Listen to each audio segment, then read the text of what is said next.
Daily Bible డివోషన్స్ని వీక్షిస్తున్న ప్రియాతి ప్రియమైన సంఘసభ్యులకు మరియు ఆత్మీయులైన మన ప్రేక్షకులందరికీ మన ప్రియ ప్రభు అయిన యేసుక్రీస్తు వారి అతి ప్రశస్త నామమున మా హృదయపూర్వక స్వాగతాన్ని తెలియజేస్తున్నాం. The people who are blessed by God for having close relationships with him.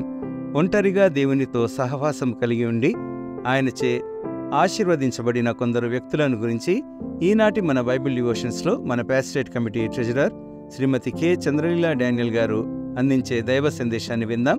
క్రీస్తు ప్రభునితో ఏకాంతముగా మనము అన్యోన్య సహవాసం కలిగి ఉంటే ఆయన మనకు అనుగ్రహించే ఆశీర్వాదాలు ఎలా ఉంటాయో ఈ పాట ద్వారా విని దైవ సందేశానికి సిద్ధపడదాం.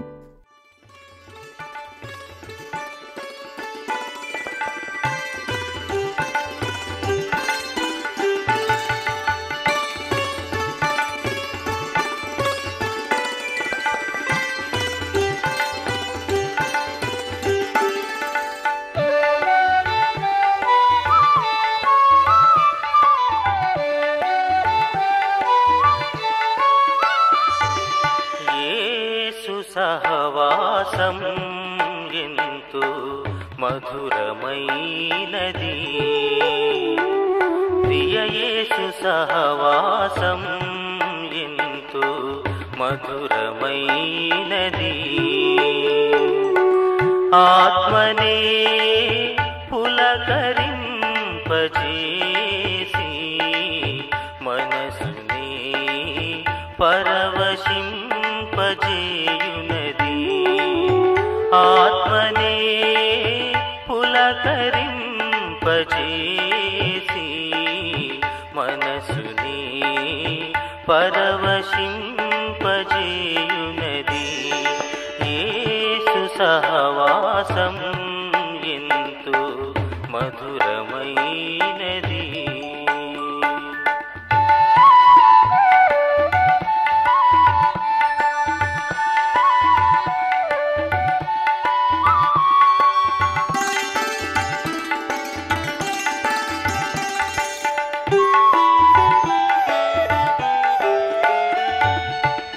ఏకాంతమున యేసుని సన్నిధి రూపాంతరపు అనుభవమిచ్చును.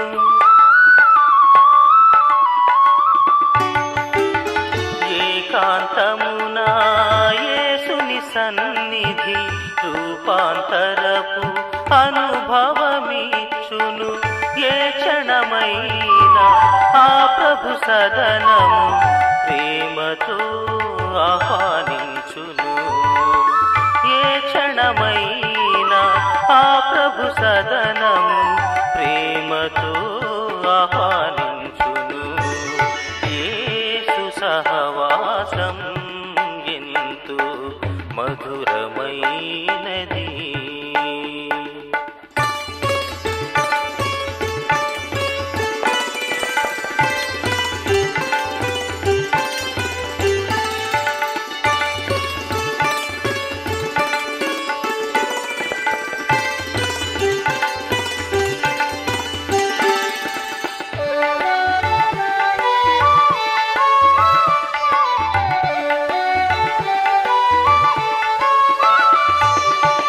యేసుని స్నేహము జీవనధామము, తోడును కోరిన నీడగా నిలుచును.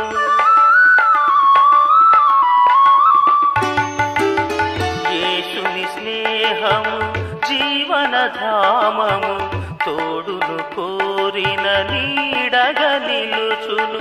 ద్రాక్షావల్లిగా తనలోని తీగగా ఆత్మఫలములనందించును. ద్రాక్షావల్లిగా తనలోని తీగగా ఆత్మఫలములనందించును. యేసు సహవాసం ఎంతో మధురమైనది.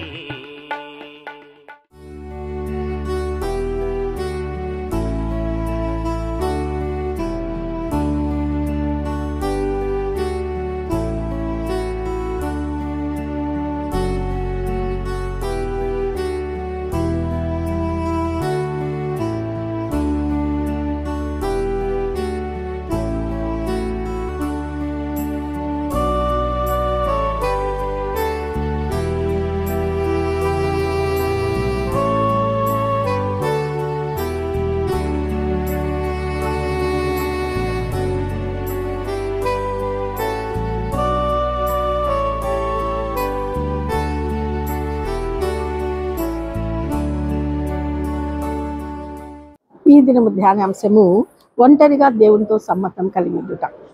దీని మీద కొద్దిసేపు ధ్యానం చేసుకుందాం. ముందుగా చిన్న ప్రార్థన చేసుకుందాం. పరిశుద్ధ దేవ, ఆకాశ మహాకాశాల్లో సింహాసనాసీనుడా, పరిశుద్ధుడా, గొప్పవాడా, తండ్రి కుడిపార్శ్వమున కూర్చున్నవాడా, 24 పెద్దలతోనూ 4 జీవుల చేతను కోటాను కోట దూతలతోనూ దినమెల్లా పరిశుద్ధుడు పరిశుద్ధుడు పరిశుద్ధుడు అని పొగడబడుతున్న తండ్రి, మీ మహాపరిశుద్ధ పాదములకు వేలాది వేల వందనాలు స్తోత్రాలు చెల్లించుకుంటున్నాం నాయన. కొద్దిసేపు మా ధ్యానంలో మీరు ఉండండి నాయన. ఏ మాత్రము మీకు అవమానం కలగకుండా మీ నామను ఘనపరిచే స్థితిలో మేము ఉండినట్టుగా సహాయం చేసి, మా నోటి మాటలు మా హృదయ ధ్యానము మీ దృష్టికి అంగీకారంగా ఉండినట్టుగా సహాయం చేయమని యేసయ్య నామములో వేడుకుంటున్నానయ్యా, ఆమేన్.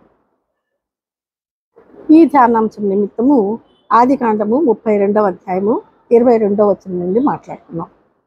ఆ రాత్రి అతడు లేచి తన 2 భార్యలను, తన 2 దాసీలను, తన 11 మంది పిల్లలను తీసుకుని యబ్బోకు రేవు దాటిపోయాడు. యాకోబు వారిని తీసుకుని ఆ ఏరు దాటించి తనకు కలిగిందంతయు పంపివేసను. యాకోబు ఒక్కడు మిగిలిపోయాను. యాకోబుని గురించి మనకు తెలుసు. యాకోబు మోసం చేసి వాళ్ళ మేనమామ దగ్గర పోయాడు. నిజానికి యాకోబు మోసం చేయలేదండి, వాళ్ళ అమ్మ మోసం చేయించింది. ఆ అబ్బాయి నా ఒంటి మీద రోమాలు లేవు కదా, నేను నాన్నకు దొరికిపోతానేమో అని అనుమానం వ్యక్తపరిచినప్పటికీ తన తల్లి మెయింటైన్ చేసి అబద్ధం ఆడించి ఆయన్ని మేనమామ దగ్గరికి పద్దనరాం పంపించింది. అక్కడికి వెళ్ళిపోయాడు. 2 భార్యలను చూసుకున్నాడు. 2 భార్యలకు 2 దాసీలు, మొత్తం 4 అయ్యారు. 12 మందిని కన్నాడు. 12 మందిలో ఒకడు యోసేపు. యోసేపుని ఏ విధంగా అన్నదమ్ములు దూరపరిచారో మనకు తెలుసు. సో 11 మంది పిల్లలు ఉన్నారు. వీళ్ళందరినీ తీసుకున్నాడు. మేనమామ దగ్గర బోల్డ్ అంత ఆశ సంపాదించాడు. గొర్రెల్ని, మేకల్ని, గాడిదల్ని, ఎడ్లని బోల్డ్ అంత ఆశ సంపాదించాడు.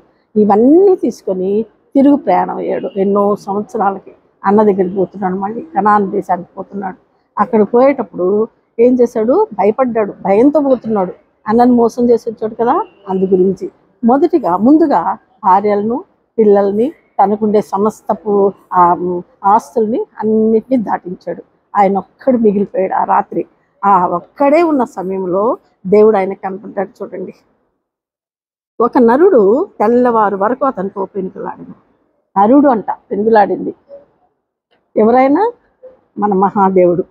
తాను అతన్ని గెలవకుండా చూచి తొడగూటి మీద అతన్ని కొట్టాను. దేవునితో కూడా పెనుగులాడాడు, కొట్లాడాడు యాకోబే గెలుస్తూ ఉన్నాడు. అప్పుడు దేవుడు ఏం చేశాడు? తొడగూటి మీద ఆయనని కొట్టాడు. సో అప్పుడు అతడు ఆయనతో పెనుగులాడటం వలన యాకోబు తొడగూడు వసలేను. ఆయన తెల్లవారుసున్నది కనుక నన్ను పోనిమ్మని అతడు, నీవు నన్ను ఆశీర్వదిస్తే కానీ నిన్ను పోనీయను అన్నాడు. దేవుడు అంటున్నాడు, తెల్లవారుతా ఉంది, ఇంకా నువ్వు కొట్లాడుతూనే ఉన్నావు. నీ తొడగూడు మీద కొట్టాను, అయినప్పటికీ నువ్వు కొట్లాడుతూనే ఉన్నావు. నేను నీకు వెళ్ళిపోతాను, నన్ను పోనీ అన్నాడు. యాకోబు ఉన్నాడు, గట్టిగా పట్టుకున్నాడు కాళ్ళు. నేను పోనీయను నిన్ను, నువ్వు నన్ను ఆశీర్వదించితేనే తప్ప నేను నిన్ను పోనీయను అన్నాడు. మనం కూడా దేవుని దగ్గర అంత గట్టిగా కూర్చోవాలా. ఆశీర్వదించితేనే నేను పోనిస్తానయ్యా నిన్ను, లేకపోతే నిన్ను పోనీను. మనల్ని ఎవరు ఆశీర్వదిస్తారు? దేవుడు తప్ప ఇంకెవరు లేరు. మన కష్టాలు దుఃఖాలు అన్నీ మనం దేవునికి చెప్పుకోవచ్చు. ఆశీర్వచనాలన్నీ కూడా ఆయన దగ్గరనే మనం తీసుకోవాలా. ఎందుకంటే దేవుని ఆశీర్వాదము శాశ్వతమైనది. అది ఈ రోజు నుండి రేపు పోయేది కాదు. ఆయన ఒక్కసారి ఆశీర్వదించినట్టయితే అది ఎన్నటికీ మన జీవిత పర్యంతం మనతో కూడా ఉంటుంది. కాబట్టి చూడండి, నువ్వు నన్ను ఆశీర్వదిస్తేనే నేను పోనిస్తాను అన్నాడు. ఈ సంగతి మనకు తెలుసు. కాబట్టి అప్పుడు ఏమన్నాడు? ఆయనకి యాకోబు అని పేరు పెట్టకుండా ఈ సందర్భంలో ఇశ్రాయేలు అని యాకోబుకు పేరు పెట్టాడు దేవుడు. 28వ అధ్యాయము 10వ వచనం నుండి 12వ వచనం వరకు ఇది కూడా మనందరికీ తెలుసు. యాకోబు బెయేర్షెబా నుండి బయలుదేరి హారాన్ వైపు వెళ్ళుచు ఒక చోట చేరి ప్రొద్దు కృంకినందున అక్కడ ఆ రాత్రి నిలిచిపోయి ఆ చోటి రాళ్లలో ఒకటి తీసుకొని తనకు తలగడగా చేసుకుని అక్కడ పండుకున్నాడు. ఒక్కడే ఉన్నాడు, పోతున్నాడు. పద్దనరాముకు ప్రయాణం అయిపోతున్నాడు. పోతా మధ్యలో హారాన్ వైపు వెళ్తా ఉన్నాడు. చీకటి అయిపోయింది, నిద్ర వచ్చేసింది. దానికి పండుకోవాలా. ఒక రాయి తీసుకున్నాడు, ఆ రాయిని తలగడిగా చేసుకొని పండుకున్నాడు. ఒక్కడే ఉన్న సమయంలో అప్పుడు అతడు ఒక కల కనెను. ఇది మనందరికి తెలుసు. అందులో ఒక నిచ్చెన భూమి మీద నుండి నిలుపబడి ఉండెను. దాని కొన ఆకాశం అంటేను, దాని మీద దేవుని దూతలు ఎక్కుతూ దిగుతూ ఉన్నారు కదా. ఇది మనకు బాగా తెలుసు. అప్పుడు యెహోవా దానికి పైగా నిలిచి, నేను నీ తండ్రి అయిన అబ్రహాం దేవుడును, ఇస్సాకు దేవుడైన యెహోవాను, నువ్వు పండుకునే నీ భూమిని నీకును నీ సంతానమును ఇచ్చేదను. 15వ వచనం చివరిలో ఏమంటున్నాడంటే, నేను నీతో చెప్పింది నెరవేర్చే వరకు నిన్ను విడవను అని చెప్పాడు దేవుడు.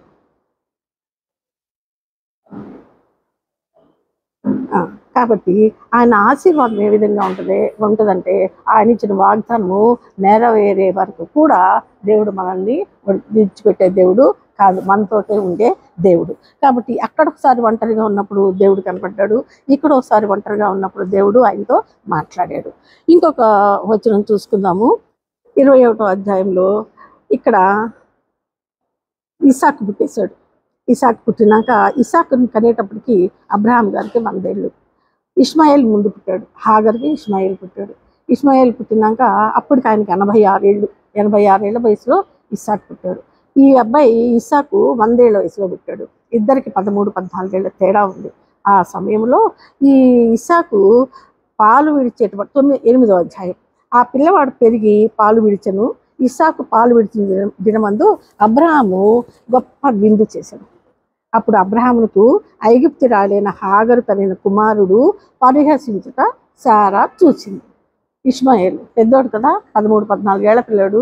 ఈ పిల్లోడు అప్పుడే పాలు విడిచిన చిన్న పిల్లోడు. ఆ విందు చేస్తుంటే ఈ అబ్బాయిని ఎగతాళి చేశాడంట. ఎగతాళి చేయడం ఎవరు చూశారు? శారా చూసిందంట. ఆమెకి ఎంత కోపం వచ్చేసిందో. ఇది సాధారణం అనుకోండి, మన దగ్గర కూడా అట్లనే అవుతూ ఉంటుంది. వేరే పిల్లలు వచ్చి మన పిల్లల్ని ఇన్సల్ట్ చేస్తా అంటే మనకు బాధ వేస్తుంది, కాదని కాదు. కానీ ఇక్కడ ఒక తండ్రి పిల్లలు ఇద్దరు. శారా చూసి, ఈ దాసిని దీని కుమారుని వెళ్ళగొట్టుము, ఈ దాసి కుమారుడు నా కుమారుడు ఇస్సాకు వారసుడై ఉండడని అబ్రహాముతో చెప్పాను. వెళ్ళగొట్టమన్నాడమ్మా. వెళ్ళగొట్టేసేయాల్సిందే, ఉండడానికి వీల్లేదు. పట్టుబట్టింది శారా. అసలు భార్య కదా. కాబట్టి ఆయనకి ఎంత దుఃఖం వేసిందో అబ్రహాం గారికి. తనకు పుట్టిన కొడుకే, ఈ ఇస్సాకు పుట్టక ముందంతా ఆ పిల్లవాడిని ఎత్తుకున్నాడు, ప్రేమ చేశాడు, ఒళ్ళో గుర్తోబెట్టుకున్నాడు, గుండెల మీద పండబెట్టుకున్నాడు, అంత పెద్దవాడిని చేశాడు కదా. ఆ పిల్లవాడిని ఇప్పుడు తరమేయమంటుంది, చేసేదేం లేదు. కాబట్టి ఏం చేశాడు ఆయన? తెల్లవారినప్పుడు అబ్రహాం లేచి ఆహారమును నీళ్ళ తిత్తిని తీసుకొని ఆ పిల్లవాడితో కూడా హాగర్కి అప్పగించి ఆమె భుజం మీద వాటిని పెట్టి ఆమెను పంపివేశాను. నిర్దాక్షిణ్యంగా పంపివేశాడు. సో అది తీసుకుంది, పిల్లోని తీసుకుంది. నిజంగా ఏడ్చుకుంటూనే పోయిండొచ్చు, కాదని మనం అన్నాం. అయితే ఆ తిత్తిలోని నీళ్ళు అయిపోయినాక మనకు తెలుసు కదా, ఆ పిల్లవాడికి దాహం వేసింది. పెద్ద పిల్లోడు, చిన్న పిల్లోడు కాదు కదా, ఏడ్చి గమ్మున ఉండడానికి. కాబట్టి చాలా దాహం వేసింది. ఎంతో దూరం పోయి ఆ పిల్లవాడిని సాగు నేను చూడలేను అనుకుని వింటి వేత దూరం వెళ్ళి ఒక రాయి ఇసిరేసి ఎంత దూరం పోతుందో అంత దూరం పోయి ఆమె అక్కడ కూర్చొని ఏడుస్తూ ఉంది. ఆమె ఎదురుగా కూర్చొని ఎలుగెత్తి ఏడ్చింది. ఆ దేవుడు ఆ చిన్నవాడి మొర విన్నాడు, హాగర్ మొర వినలే. ఆ చిన్నవాడి మొర, ఎందుకంటే ఆ చిన్నవాడు ఎవరు? అబ్రహాం కుమారుడు. అబ్రహాంతో ఏమన్నాడు? 12వ అధ్యాయంలో ఒక మాట గుర్తుంది మనకి. 12వ అధ్యాయంలో ఏమంటాడంటే, భూమి యొక్క సమస్త వంశములు నీ యందు ఆశీర్వదించబడనని అబ్రహాముతో దేవుడు చెప్పాడు. అందరూ నీ వలన ఆశీర్వదించబడతారు, భూమి మీద ఉండే అన్ని వంశాలు ఆశీర్వదించబడతాయి అని చెప్పినందుకు ఈ అబ్బాయి మొర విన్నాడు. ఆశీర్వదించబడిన పిల్లవాడు కదా, ఆ పిల్లవాడు కూడా మొర విని అప్పుడు దేవుని దూత ఆకాశం నుండి హాగర్ను పిలిచి, హాగరు నీకేమి వచ్చినది, భయపడము. ఆ చిన్నవాడున్న చోట దేవుడు వాని స్వరము విని ఉన్నాడు. ఎవరి స్వరం విన్నాడు? నీ ఏడుపు కాదు వినింది, చిన్నవాని యొక్క స్వరం విన్నాడు. అతన్ని కూడా ఏం చేస్తానన్నాడు? ఆ చిన్నవాడిని కూడా గొప్ప జనంగా చేస్తాను. దేవుడు ఆ చిన్నవానికి తోడై ఉండెను. అతడు పెరిగి పెద్దవాడై అరణ్యంలో కాపురం ఉండి వీడి కాడాయను. కాబట్టి మనము ఎప్పుడైనా సరే ఒంటరిగా ఉన్నప్పుడు దేవుని చాలా తలంచుకుంటాం. మనం ఆడవాళ్ళంగా ఎక్కువసేపు కిచెన్లో ఉంటాం, ఎక్కువసేపు ఒంటరిగానే ఉంటాం, మన పనులలో మనం ముందుంటాం. ఆ టైంలో కూడా మనం దేవుని తలంచుకుంటూనే ఉండాలా, దేవుని ప్రార్థన చేస్తూనే ఉండాలా. నేనైతే మనకి ఇక్కడ పెద్దమ్మ గుడులు ఉంటాయి కదా, కొంచెం దూరంలో ఒక్కొక్క గుడి ఉంటుంది. ఆ గుడి చుట్టూ కూడా ఈవిల్ స్పిరిట్స్ ఉంటాయని నేనైతే తలస్తా, నా తలంపు.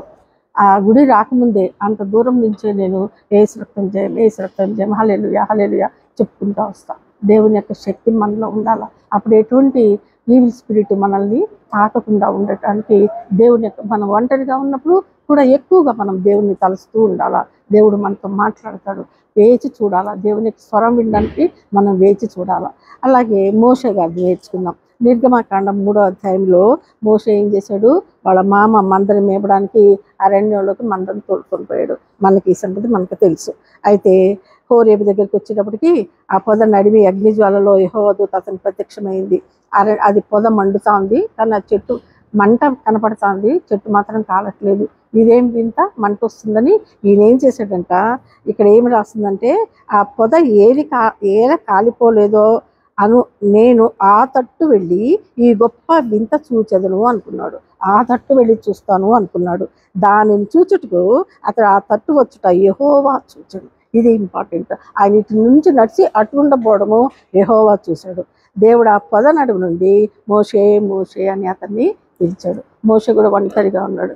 ఆ మొత్తం ఆ మందనంతటిని ఒక దగ్గరికి తోలాడు అరణ్యంలో. ఈయన మాత్రం ఆ పొద దగ్గరికి ఒంటరిగా వచ్చాడు. దేవుడు కనపడ్డాడు, మోషేని పిలిచాడు. అట్లాగే కొత్త నిబంధనలో మనకు కొర్నేలి సంగతి తెలుసు. అపోస్తలుల కార్యం 10వ అధ్యాయంలో ఇటలీ పటాలం అనబడే పటాలంలో శతాధిపతి అయిన కొర్నేలి అని భక్తిపరుడొకడు కైసరేలో ఉండును. అతడు తన ఇంటి వారందరితో కూడా దేవుని యందు భయభక్తులు కలిగి ఉండి ఇంటి వారందరితో కూడా నోవహ్ గారు అండి, గుర్తున్నారు కదా, నోవహ్ గారు, ఆయన భార్య, ఆయన 3 కొడుకులు, ఆయన 3 కోడళ్ళు, అందరూ భక్తి గలవాళ్ళే. అందులో ఎవరు ఎదురు తిరిగేటోళ్ళు, ఎదురు సమాధానం చెప్పేటోళ్ళు లేరు. చెప్పిన మాట వినేవాడు ఉన్నారు. అట్లనే కొర్నేలి గారి ఇంట్లో కూడా ఇంటి వారందరితో కూడా దేవుని భయభక్తులు కలవాడండి. ప్రజలకు బహుధర్మం చేయొచ్చు, ఎల్లప్పుడూ దేవునికి ప్రార్థన చేస్తూ ఉండేవాడు. పగలు ఇంటి వింటూ 3 గంటల వేళ దేవుని దూత అతని ఎదుకు వచ్చి ఆయన ఒంటరిగా ఉన్న సమయంలో దేవుని దూత వచ్చి కొర్నేలి అని పిలుచుట దర్శనం ముందు తేటగా ఆయనకి కనపడింది. ఒంటరిగా ఉన్నప్పుడు దేవుడు మనల్ని పిలుస్తాడు.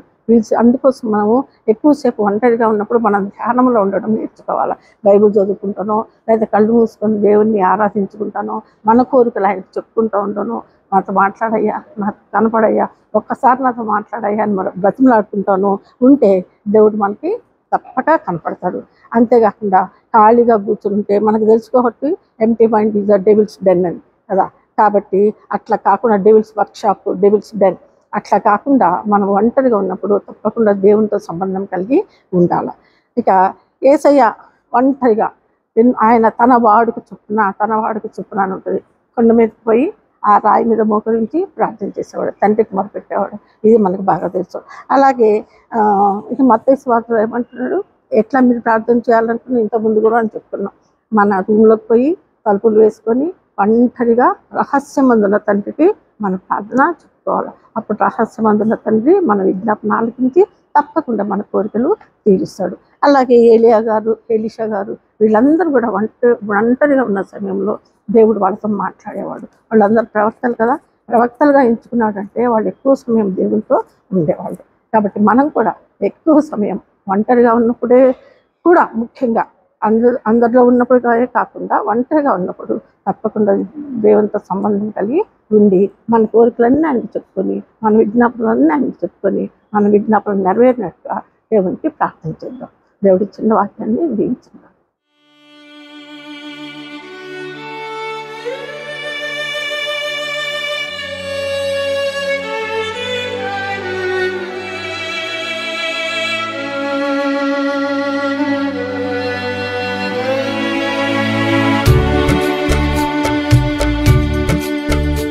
ఎత్తైన కొండపైన ఏకాంతముగా చేరి రూపాంతర అనుభవము పొందా ప్రార్థించు ఓ ప్రియుడా, ప్రార్థించు ఓ ప్రియుడా. ఎత్తైన కొండపైన